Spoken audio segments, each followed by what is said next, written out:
Bonjour tout le monde, je suis Chris, j'ai failli tout arrêter et dans cette vidéo je vais te dire ce qu'on ne dit pas forcément aux jeunes artistes indépendants et débutants. Si je pouvais retourner 20 ans en arrière, je dirais à ce jeune homme: pose ce stylo, bordel, lis entre les lignes et ne signe pas. À l'époque j'étais insouciant.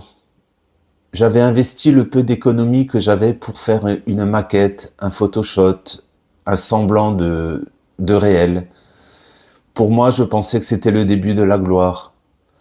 En fait, c'était le début d'une longue traversée du désert. Je commençais à prendre un peu d'ego parce que j'étais arrivé en demi-finale de Graines de Star, mais je n'ai pas passé l'étape parisienne. Mais ça m'avait suffi pour me galvaniser et y croire au plus profond de moi, et mon entourage aussi y croyait presque autant que moi. Aujourd'hui, je suis là, quelques années plus tard, j'ai enfin sorti un album, mais j'ai bien failli tout arrêter à cause de ce que je vais vous raconter. Flashback en arrière, la technologie n'était pas du tout la même. Il n'y avait pas de home studio, il n'y avait pas le streaming, il fallait impérativement passer par des pros pour faire quoi que ce soit de professionnel. De nos jours maintenant, c'est tellement facile de faire tout soi-même. J'avais quand même payé assez cher pour enregistrer quelques titres. Je me considérais déjà comme auteur, compositeur et interprète. Mais pour certains, je n'étais qu'une voix. Je n'avais pas compris les petites lignes du contrat. J'ai donc créé quelques chansons qui ont été enregistrées. Elles existent peut-être encore quelque part, mais elles ne m'appartiennent plus. Texte, mélodie, tout ça maintenant, c'est au nom d'un autre. Aussi vrai que la terre est ronde, tu sais, je passerai toute ma vie à t'aimer. Je me souviens encore avec émotion de ces quelques notes, parce que c'est quasiment une de mes premières chansons, mais je vous dis pas comme je suis un peu flippé de faire cette vidéo, parce que j'ai peur des représailles, ou que ma chaîne soit bloquée d'utiliser quelques notes d'un morceau qui a peut-être été protégé à mon insu. Et ça, c'est aussi la réalité de l'industrie musicale, et surtout quand on est jeune et con comme je l'ai été.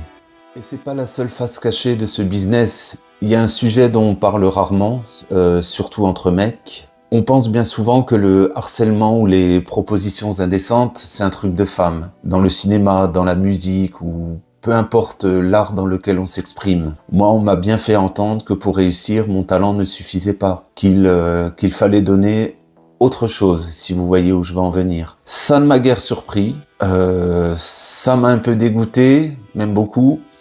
Mais ça m'a refroidi. Ça a terni la musique. Ça a terni ma musique. J'ai préféré m'éloigner et vieillir loin de ça, gagner ma vie autrement et honnêtement, plutôt que de réussir à ce prix-là. Néanmoins, ça ne m'a jamais empêché de créer, de continuer à écrire, mais je suis devenu chanteur de salle de bain sous la douche, ou encore pour les soirées entre potes, lors de folles soirées karaoké, où là je retrouvais un peu la joie de vivre, de retrouver la scène. Conclusion, si j'avais 20 ans aujourd'hui, avec un ordinateur, Internet et tous les moyens qui sont à ma disposition, je n'aurais jamais eu besoin de personne, je n'aurais pas eu besoin d'eux, j'aurais fait tout seul. Le 4 février, j'ai sorti mon album HPE, au potentiel émotionnel, en indépendant. Et je me rends compte que c'est une autre forme de fatigue. Rien que là, la galère administrative, tous mes liens de streaming devaient être actifs au pire au 5 février, et au jour où je vous parle, c'est totalement encore bancal, et rien que ça me fatigue. De plus, je ne suis pas de la génération Z, je n'ai pas les codes TikTok. Je suis un artiste, mais je dois être aussi mon propre manager, mon propre comptable, mon propre graphiste. Rien que le montage, c'est une prise de tête, c'est fatigant, c'est... Bref, j'ai des semaines néanmoins épuisantes, voire même des journées où je sature. D'ailleurs, je sature même de mon propre album qui est à peine sorti. Donc tout ça, c'est peut-être brouillon, c'est peut-être très fatigant, Mais il y a quelque chose qui résonne en moi. Je me dis, Chris, ces 14 titres, ils sont à toi. J'ai pris ma revanche sur ce vieux contrat. J'ai pondu 14 titres dont je suis fier.